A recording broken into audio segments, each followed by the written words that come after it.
Thank you for allowing us to present our work on a comparison of outcomes for pelvic organ prolapse surgery between nursing home residents and community dwelling older adults. Here's our funding and disclosures. So as you know, pelvic organ prolapse affects nearly half of women 50 years and older, and there's a 12.6% cumulative risk of having a surgery for pelvic organ prolapse by the age of 80. Now, surgery in older women may not be as straightforward as it is in the younger, healthier population, and this is due in part to the presence of several aging-related considerations, making older women particularly vulnerable for poor surgical outcomes. The nursing home population is particularly vulnerable to poor surgical outcomes due to a whole host of medical and social factors.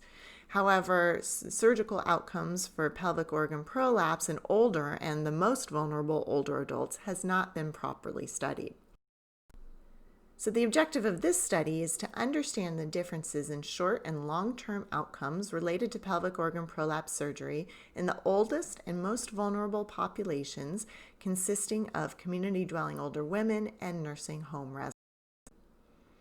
This is a retrospective cohort study.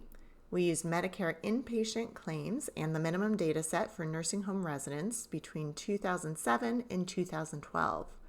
We propensity score matched the community-dwelling older women to long-stay nursing home residents at a ratio of 2:1 based on procedure type, age, race, and comorbidity.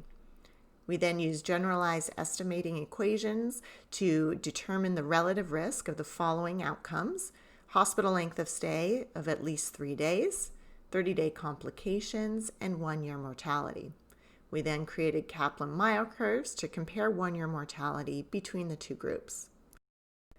So here's a flow diagram showing our population studied. So we started with 214,000 community-dwelling older adults undergoing pelvic organ prolapse surgery and 802 nursing home residents.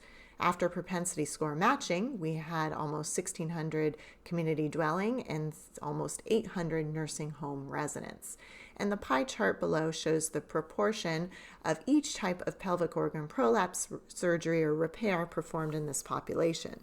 So you can see the majority had anterior-posterior repairs, followed by colpoclysis procedures, then anterior-posterior repairs with an apical repair, then apical repairs, and finally apical repairs with concomitant hysterectomy. Here's a table showing our matched study characteristics. So study participants were a mean age of 78 years, 88% were white, and the Charlson comorbidity score is shown below. Here we are showing our short-term outcomes, which are worse among nursing home residents compared to community-dwelling older adults. Starting at the top with hospital length of stay, mean length of stay was 3.3 days in nursing home residents and 2.1 days in community-dwelling adults. Nursing home residents had, 15% of nursing home residents had complications as opposed to just 3.8% of community-dwelling older adults.